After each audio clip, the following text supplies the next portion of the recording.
Hello everyone, very very good morning. कैसे हो आप सब? हम सब तो बिल्कुल ठीक हैं और उम्मीद करती हूँ कि आप सब भी बिल्कुल अच्छे होंगे और बहुत खुश होंगे। आप सभी का आपके अपने चैनल एसके ब्लॉग्स में बहुत बहुत स्वागत है। तो फ्रेंड्स, सबसे पहले आप सभी को मेरी प्यार भरी राधे राधे। आप सभी के लिए अपने प्यारे से गोविंद और अपनी प्यारी सी राधा रानी के चरणों में प्रार्थना करती हूँ कि हे मेरे ठाकुर ठाकुराइन, जो भी मेरी वीडियो देख रहे हैं, आप उन सभी की मनोकामनाएं पूरी करना, उन सभी के घरों में ढेर सारी खुशियाँ देना। अभी ये सुबह 9 बजे का टाइम है और पंडित जी आ गए हैं हवन करने के लिए। हवन की तैयारी कर रहे हैं। हालांकि पंडित जी ने हमें टाइम दिया था सुबह 8 बजे का, तो मैं तो सुबह 2 बजे उठ के और अपना प्रसाद बनाने में लग गई थी। 7 बजे तक मेरा एक एक काम कंप्लीट हो गया था, कुछ भी काम नहीं बचा था, बिल्कुल हम खाली हो गए थे। बस पंडित जी का इंतज़ार था कि जितना जल्दी पंडित जी आ जाए और हवन शुरू हो जाए। लेकिन फिर ये खुद ही लेट आए, क्योंकि एक तो जैसे क्या होता है ना, पूर्णिमा के दिन हवन काफ़ी लोग करवाते हैं, तो पंडित जी के लिए भी प्रेशर था। वैसे पहले तो इन्होंने मना कर दिया था जब हमने कहा था ना कि हमें हवन करवाना है। तो एक बार तो उन्होंने बोला कि काफ़ी सारी बुकिंग पहले से ही हो चुकी हैं और कैसे कर पाऊँगा। लेकिन फिर खुद ही कहने लगा कि नहीं, आपका तो करना पड़ेगा, आपका हवन मैं करूँगा, बाकी का थोड़ा सा लेट हो जाएगा, आपका सबसे पहले कर दूँगा। तो 8 बजे का टाइम दिया था, लेकिन ये आए 9 बजे। तो वही अब 9 बजे तैयारी की है और देखिए सब मेहमान आ चुके हैं, घर परिवार वाले। हम सब छत पे आए हैं क्योंकि आज हम जो हवन करवा रहे हैं ना, हमारा जो ऊपर ये बरामदा बना हुआ है, इसमें करवा रहे हैं। पिछली बार तो हमने नीचे ही करवा लिया था, लेकिन अब जैसे ऊन भर गई है ना नीचे, तो आधा ड्राइंग रूम तो ऊन से फुल भरा पड़ा है। एक तो ऊन की गर्मी हो गई है नीचे, काफ़ी पर्दे वगैरह लग गए हैं और जगह आगे फिर काफ़ी कम बची हुई थी जहाँ पे सोफ़े वगैरह लगे हुए हैं। तो फिर सोचा कि अगर यहीं पर हवन करवाएंगे तो हवन का धुआं काफ़ी देर में निकलेगा, पूरे घर में धुआं धुआं सा हो जाएगा और गर्मी का मौसम है, बहुत ज़्यादा गर्मी लगेगी। तो ये ऊपर जो बरामदा है ये ओपन है और हवा भी काफ़ी अच्छी लग रही है, यहाँ पे छाँव भी है, बड़ा मतलब सुहावना सा यहाँ पे मौसम लग रहा था। तो हमने फिर यहीं पर अपना हवन करवाने का सोचा कि यहीं पर करवा लेते हैं। घर तो ऊपर नीचे तक सारा एक ही है। फिर जैसे हवन हो जाएगा तो बाद में जो हवन करने के बाद ये हवन कुंड होता है, इसे पूरे घर में एक बार हवन का धुआं करवा देंगे, हल्का हल्का सा। जब हल्का पड़ जाएगा तब तो पूरे घर का शुद्धिकरण हो जाएगा। तो यहाँ पे देखिए सब बैठे हुए हैं और अभी पंडित जी सबसे पहले गणेश पूजा करेंगे, क्योंकि आप देखिएगा, चाहे आप हवन करवाओ, शादी हो या कोई भी मतलब पूजा पाठ करो, तो सबसे अग्रिम जो पूजा होती है वो गणेश भगवान की होती है। तो यहाँ पर पंडित जी सबसे पहले गणेश की ही पूजा कर रहे हैं। तो हवन में इन्होंने मिट्टी का एक छोटा सा गणेश जी बनाया है और उसके ऊपर नाला वगैरह बांध के और गणेश की स्थापना की है और अब गणेश की जो है यहाँ पर पूजा करवा रहे हैं। तो आप सब देख सकते हैं, सब बहुत खुश हैं, सबको बहुत मतलब आनंद आ रहा है, क्योंकि जो पूजा होती है, हवन होता है, इसमें ये नहीं होता है कि इंजॉय कर रहे हैं, इंजॉय नहीं होता, इसमें आनंद होता है अंदर से। जब मन आत्मा को आनंद मिलता है ना, तो ये सबसे सुकून भरा पल होता है। और रिया देखिए सबसे आगे आकर बैठ गई है, क्योंकि रिया को पूजा करना ये सब बहुत अच्छा लगता है। तो आज मैं रिया से पूछ रही थी कि बेटा, आपको आज की जो हवन पूजा ये कैसी लगी? तो कहती मुझे बहुत आनंद आया, बहुत अच्छा लगा मुझे। तो जैसे जैसे पंडित जी औरों से करवा रहे ना, सेम देखिए आगे हाथ कर कर के कह रही मुझे भी दो, मुझे भी ऐसे ही करना है, मुझे भी ऐसे करना है। बच्चों का क्या होता है ना, बच्चे बड़ों को देखकर सीखते हैं। जैसा हम बड़े करते हैं, बच्चे ठीक उसकी कॉपी करते हैं। अगर हम बड़े गलत आचरण में होते हैं, गलत काम करते हैं, तो बच्चे उसको देखते हैं। आज नहीं तो कल फिर वो सेम वही चीज़ें करने लगते हैं। लेकिन अगर हम परमार्थ के रास्ते पर हैं, भगवान की पूजा करते हैं, परमात्मा का नाम लेते हैं, अच्छे कर्म करते हैं, तो बच्चे धीरे धीरे उन चीज़ों को देखकर और उन्हीं चीज़ों को करने लग जाते हैं। तो यही होता है संस्कार। अब देखिए, बच्चों को में संस्कार जो है ना शुरू से ही डाले जाते हैं। अब हमारी रिया है, जब से हमारे लाला आए, हमारे गोविंद आए हैं, इसको तो गोविंद इतने प्यारे लगते हैं, बहुत ज़्यादा, और इसका मन भी बहुत है। और राधा रानी तो इसे बहुत प्यारी लगी है। और यहाँ पर जो है जैसे हमारी गोविंद है और हमारी राधा रानी है, और इनके बीच में एक छोटे से जो बाल गोपाल मैंने स्टार्टिंग में दिखाए थे, वो ये जो पैरेट से कलर की जिन्होंने चुन्नी ले रखी ना, ये मेरी देवरानी है, इनके बाल गोपाल हैं जिनका नाम है केशव। और जो साइड में मैंने यहाँ पर देखिए मुड्डी पर बिठा रखे हैं, ये हैं गोपाल। और ये देखिए जो स्काई कलर का जिन्होंने ये ड्रेस डाली हुई है, रिया के जो पीछे बैठी हुई है लड़की, ये मेरी ननंद की लड़की है। और साइड में जो पैरेट से कलर का यहाँ पर सूट दिख रहा है ना थोड़ी सी यहाँ पे, ये मेरी ननंद की लड़की, ये इनके गोपाल हैं। तो यहाँ पर देखिए आज हमारे यहाँ पर 3 ठाकुर और ठाकुराइन यहाँ पर विराजमान है। तो ये सबसे मतलब आनंदमय पल है। बड़े भाग्यशाली हैं यहाँ इस हवन में जो शामिल हुए हैं, जहाँ इनको एक साथ 3 ठाकुर के स्वरूप हैं और हमारी ठाकुराइन विराजमान है और हवन हो रहा है। पूर्णिमा का दिन है, बहुत ही शुभ दिन है और यहाँ पर हवन पूजन हो रहा है। तो यहाँ पर पंडित जी जैसा जैसा बता रहे हैं वैसा वैसा हम लोग कर रहे हैं, क्योंकि देखिए हम तो भाई मूढ़मती ठहरे, हमें कुछ आता नहीं है, कन्हैया ही हमें सब कुछ सिखा रहे हैं, नहीं तो हमें कुछ पता ही नहीं था। और मैं तो इतनी मतलब कुछ ज्ञान ही नहीं था, ना पूजा करनी आती थी, ना आरती करनी आती थी, कुछ नहीं आता था। जो भी सिखाया मेरे लाडले ने सिखाया, जो भी करवा रहे हैं मेरे कन्हैया करवा रहे हैं, मेरी श्यामाजू भी आ गई है। तो इनकी ही कृपा से ही हम धीरे धीरे सब कुछ सीख रहे हैं, वरना हमारे अंदर तो कुछ भी नहीं है। जो प्रभु करवा रहे हैं वो हो रहा है, हमारे बूते में कुछ भी नहीं है।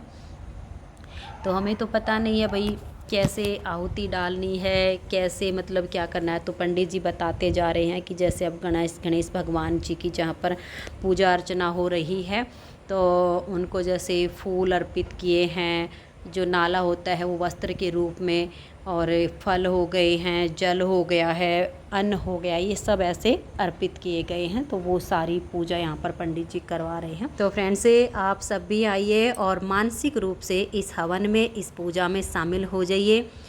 तो क्योंकि देखिए जहाँ पर हम शारीरिक रूप से शामिल नहीं हो सकते हैं और उसको हम टीवी के माध्यम से या यूट्यूब के माध्यम से जब सत्संग सुनते हैं या कहीं पर कोई कीर्तन होता है, भजन हो रहे होते हैं, हवन हो रहा होता, जब उसको हम इन यूट्यूब पे या टीवी के माध्यम से उनको देखते हैं, तो उसमें हम मानसिक रूप से शामिल हो सकते हैं।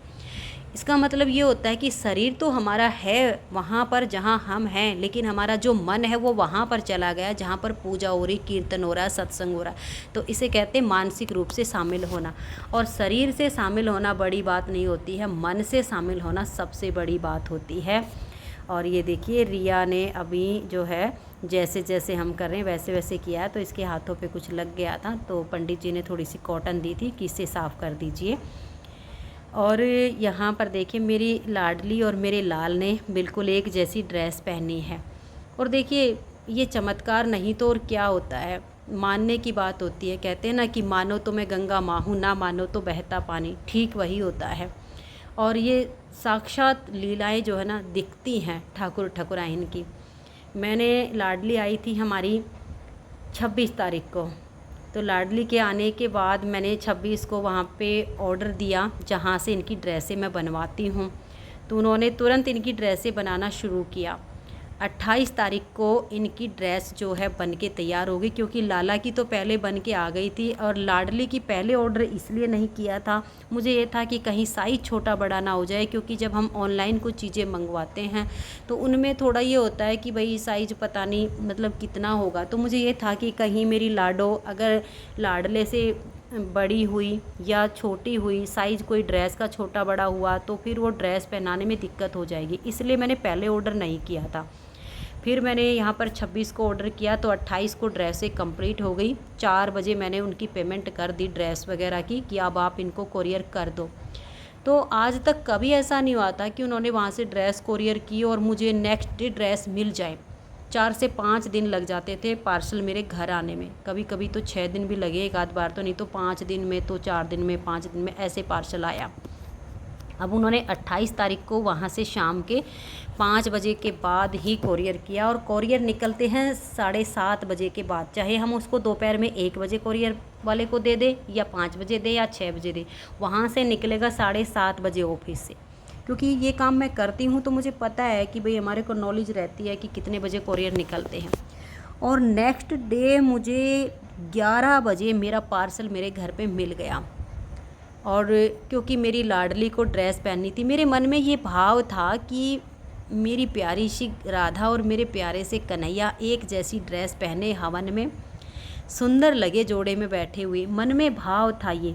तो उस भाव को पूरा किया मेरी श्यामा ने। अगले दिन ही जो है यहाँ पर ड्रेस वगैरह इसकी आ गई। तो यहाँ पर गोल्डन और मेहरून कलर की इनकी ड्रेस बहुत ही सुंदर लग रहे हैं। और जो मेरी देवरानी के हैं छोटे से केशव, उसकी ड्रेस मैंने उनके बर्थडे के लिए गिफ्ट के लिए सेम जब कन्हैया की बनवाई ना, तो सेम ही उनके लिए भी बनवा ली थी कि भाई मेरा जो है ना, जैसा मेरा गोविंद पहनेगा ऐसे ही मेरा केशव भी पहनेगा, तो एक जैसी बनवा ली थी। और ड्रेस मैंने जो मेरी ये ननद की बेटी है, ये जो पिंक कलर का दुपट्टा जिन्होंने लिया, इनके देखो पिंक कलर की ड्रेस में बैठे हुए छोटे से हैं गोपाल, इनके लिए भी सेम कलर की बनवाई हुई है। तो लेकिन वो दूसरे रंग की पहन के आए हुए हैं। तो ये देखिए यहाँ पर गणेश जी की जो पूजा है वो संपन्न हो गई है। अभी थोड़ी सी जो भी यहाँ पर पूजा की विधि बाकी है वो पंडित जी कर रहे हैं, सबको नाला बांध रहे हैं। और देखिए रिया ने कितना झट से ही हाथ आगे किया है कि मुझे भी बांध दो, क्योंकि इसको बड़ी खुशी हो रही है सब काम करने में। और ये देखिए ऐना भी आ गई है कि मुझे भी अपने हाथ पे जो है मूली वाला धागा जो है बंधवाना है। तो अभी यहाँ पर पूजा के लिए जो वीडियो है, ये वीडियो तो हो गई थी लगभग 1-1.25 घंटे की। अब इतनी बड़ी वीडियो अगर मैं आप सबके साथ शेयर करती तो वही देखते देखते ही ऊब जाते। एक तो मैंने वीडियो में डबल स्पीड की है, वीडियो को डबल किया है, जो हमारी यहाँ पर नॉर्मल क्रिया चल रही है उसको डबल किया है। दूसरा, इसमें से मैंने काफ़ी सारी वीडियो पीछे की कट कर दी है। स्टार्टिंग की है जो, वो मैंने आप सबके साथ पूरी शेयर की है, लेकिन आगे की फिर मैंने कट कर दी है। बहुत ज़्यादा बड़ी वीडियो हो जाती कि इतनी बड़ी वीडियो ठीक नहीं है। एक नॉर्मल जो पूजा है उसमें आप सब को शामिल किया है, सब मेहमान आए हुए हैं, बाकी सब काम हमारा पहले हो चुका है। अभी जैसे पंडित जी यहाँ पर हवन पूरा करेंगे, तुरंत हमारी जैसे बहुएँ हैं काफ़ी सारे घर में इकट्ठे हो गए, तो पूरियाँ तलनी बाकी हैं, पूरियाँ तलेंगे, बाकी सारी तैयारी होगी। फिर पंडित जी का जैसे पहले तो ठाकुर जी के लिए भोग लगेगा, ठाकुर जी की थाली तैयार होगी, फिर पंडित जी के लिए, फिर कन्या भोज, और उसके बाद जो हमारे घर में मेहमान आए हुए हैं सबको भोजन प्रसाद दिया जाएगा। तो ये देखिए जैसे अब गणेश की जो पूजा है वो संपन्न हुई, और पंडित जी पर इतना प्रेशर आ रहा है, फ़ोन पे फ़ोन आए जा रहे हैं, क्योंकि हमारे यहाँ 8 बजे का टाइम दिया था तो खुद ही 9 बजे आए, इतना लेट आए हैं। अब जिनको 9 बजे का टाइम दिया होगा वहाँ से फ़ोन आ रहे हैं कि पंडित जी कब आ रहे हो, पंडित जी कब आ रहे हो, तो इनके फ़ोन पे फ़ोन आए जा रहे हैं। उनको कह रहा भाई थोड़ा सा रुको, मैं जल्दी आ रहा हूँ। तो ये देखिए अब हवन की तैयारी हो गई है, क्योंकि पहले होती है गणेश जी की पूजा, फिर हवन की तैयारी। तो पंडित जी ने यहाँ पर सामग्री में घी मिक्स करके और हमें दे दिया है कि इसको अलग अलग थालियों में डाल के कुछ पीछे दे दो, आगे रख लो। जो आगे वाले हैं वो तो आहुति यहीं पर डाल देंगे, जो पीछे वाले हैं वो दूसरी प्लेट में अपनी आहुति साथ के साथ डालते जाएं, और बाद में लास्ट में सारी जो है सामग्री हवन में आ जाएगी। तो इस तरीके से सबको समझाया है। और पंडित जी साथ के साथ ये भी समझा रहे हैं कि आहुति कैसे डालनी है, कहीं ऐसा ना हो कि भाई तुम देवीय हवन की जगह राक्षसी हवन ना करवा दो। तो उन्होंने आहुति डालने की जो क्रिया है वो सारी सबको समझाई कि ऐसे आप सबको आहुति डालनी है, ऐसे आप सबको हवन करना है। तो ये देख लीजिए सब बच्चे बड़े सबके चेहरे पर कैसी मुस्कुराहट है, मतलब कितना आनंद सबको आ रहा है, सब आनंदित हैं। तो वही हवन जो है इस टाइम पे संपन्न हो गया, क्योंकि मैंने आप सबको पहले ही बताया है कि वीडियो को मैंने बीच बीच में से क्या लगभग कट किया पीछे से, तो वीडियो बहुत बड़ी हो जाती, तो इस वजह से अब हवन संपन्न हो गया है। ये हवन की जो है लास्ट यहाँ पर हो रही है, जो घी पंडित जी ने बोला था कि इसको इस तरीके से डालिए, हवन संपन्न हो गया है। तो अब पंडित जी को भी बहुत जल्दी है, तो वो हमें ये समझा रहे हैं कि हवन के बाद यहाँ पर आपने जो है झाड़ू पोछा नहीं करना है, ये जो फूल वगैरह बिखरे हुए हैं इनको हाथ से इकट्ठा करना है, और गमले वगैरह होंगे उनमें डालना है। ये जो लोटे का जल है इसको पूरे घर में छिड़काव करना है, फिर जो बचे उसमें थोड़ा सा पानी और मिक्स करके सूर्य भगवान को अर्घ देना है। जो कलश स्थापित किया है वो कलश आज मंदिर में जाएगा, कल सुबह वो उसको उठ के उस पानी का जो है पूरे घर में छिड़काव कीजिए। फिर जो पानी है उसको पोछे वाले पानी मिक्स करके पूरे घर में उसका पोछा लगा दीजिए। ये पंडित जी हमें समझा रहे हैं, इससे घर में लक्ष्मी का वास होता है, घर में बरकत होती है। ये सारी क्रियाएं हमें समझा रहे हैं। तो यहाँ पर पंडित जी ने सब बातें बता दी, तो मैंने कहा ठीक है मैं ऐसे ही करूँगी। और जो गणेश जी की जब सर्वप्रथम पूजा हुई, जो फल उसमें चढ़े थे, तो उन्होंने कहा ये प्रसाद के रूप में सबको वितरित कर दीजिए और हमें आज्ञा दे दीजिए, अब हम चल रहे हैं। तो मैंने कहा पंडित जी पहले आप प्रसाद पाइए और बाद में जाइएगा। तो बहनों, आज की इस वीडियो में इतना ही। वीडियो अगर आप सबको अच्छी लगी हो तो वीडियो को लाइक शेयर ज़रूर कर दीजिए। आज की इस वीडियो में इतना ही, मिलते हैं नेक्स्ट वीडियो में। तब तक के लिए आप सभी को मेरी प्यार भरी राधे राधे। आप सब खुश रहिए और अपना अपना ध्यान रखिए।